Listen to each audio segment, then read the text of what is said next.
അങ്ങനെ റോത്ത് എന്ന ചിത്രത്തിൻ്റെ ആദ്യ ഷോ കഴിഞ്ഞ് ചിത്രത്തിൻ്റെ ആദ്യ റെസ്പോൺസൊക്കെ പുറത്തുവന്നുകൊണ്ടിരിക്കുകയാണ്.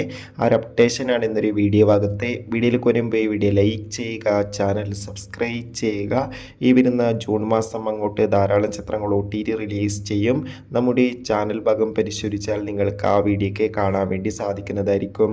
റോഷൻ മാത്യു, ദിലേഷ് പോത്തൻ എന്നൊക്കെ പ്രധാന കഥാപാത്രങ്ങളായി ഇന്ന് റിലീസിനെത്തിയ ചിത്രമായിരുന്നു റോത്ത്.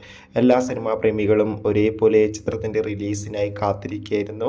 ഫൈനലി ചിത്രത്തിൻ്റെ ആദ്യ ഷോ ഇപ്പോൾ കേരളത്തിലെ വിവിധ തിയേറ്ററുകളിൽ ആരംഭിച്ച് ചിത്രത്തിൻ്റെ ആദ്യ ഷോ കഴിയുമ്പോൾ തന്നെ ചിത്രത്തിന് മികച്ച പോസിറ്റീവ് റെസ്പോൺസാണ് പുറത്തുവന്നുകൊണ്ടിരിക്കുന്നത്. ചിത്രം മികച്ചൊരു ത്രില്ലർ ചിത്രമാണെന്നും ചിത്രത്തിൽ നമുക്ക് റോഷൻ മാത്യുവിൻ്റെ മികച്ച പെർഫോമൻസ് തന്നെ കാണാൻ വേണ്ടി സാധിക്കുന്നുണ്ടെന്നാണ് റിപ്പോർട്ടുകൾ സൂചിപ്പിക്കുന്നത്. എന്തായാലും കാത്തിരിക്കാം. കൂടുതൽ റെസ്പോൺസിനായി ചിത്രം കണ്ടവരുടെ അഭിപ്രായം കമൻറ്റ് ചെയ്യുക. കൂടുതൽ സിനിമാ വാർത്തകൾക്കായി ചാനൽ ഇപ്പോൾ തന്നെ സബ്സ്ക്രൈബ് ചെയ്യൂ. ബൈ.